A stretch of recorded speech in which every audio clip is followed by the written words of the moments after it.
দেখা যায় আমাদের সমাজগুলোর মাঝে এই ঈদের আগের দিনকে কেন্দ্র করে, চাঁদ ওঠাকে কেন্দ্র করে দেখা যায় বিভিন্ন সমাজের মাঝে আপনার আতশবাজি, বিভিন্ন বোমা, বিভিন্ন প্রকারের কাজগুলা করা হয়। এগুলা কারা করে? এগুলা কারা করে?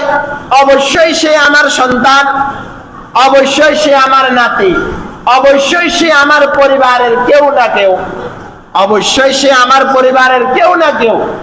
সে যে আজকে বাজি ফুটাচ্ছে, সে যে আজকে এরকম হট্টগোল করছে, এরকম উচ্ছৃঙ্খলতা করছে, এরা কারা? এরা কারা? এরা তো আমাদের সমাজের সবাই, এরা তো আমার পরিবারের, এরা আমার ভাতিজা, এরা আমার ছেলে, এরা আমার চাচাতো ভাই, এরা আমার জ্যাঠাতো ভাই। এদের দায়িত্ব কাদের কাছে?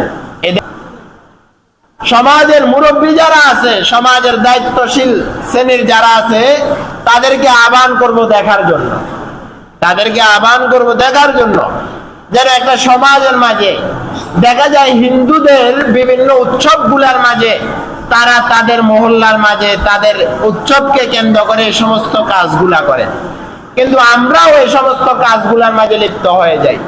এই জন্য আমরা যারা অভিভাবক আছি, আমরা আমাদের সবাই আমরা আমাদের সন্তানদের ব্যাপারে সতর্ক থাকবো।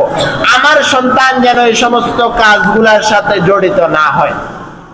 একদিনে আমার সন্তান কিশোর গ্যাং এর সাথে জড়িত হয় না, একদিনে হয় না। আমি আগেও বলছি, একদিনে চোর হয় না, একদিনে ডাকাত হয় না, একদিনে খুনি হয় না, একদিনে সন্ত্রাসী হয় না। এই সমস্ত ছোটখাটো কাজগুলা করতে করতে করতে এক সময় সে সমাজের শ্রেষ্ঠ মাস্তান, শ্রেষ্ঠ সন্ত্রাসী হিসাবে রূপান্তরিত হয়। এই জন্য আমরা অভিভাবক যারা আছি, আমরা আমাদের সন্তানদের ব্যাপারে সতর্ক থাকবো যেন আমার সন্তান কোনো প্রকারের অন্যায় কাজের সাথে জড়িত না হয়।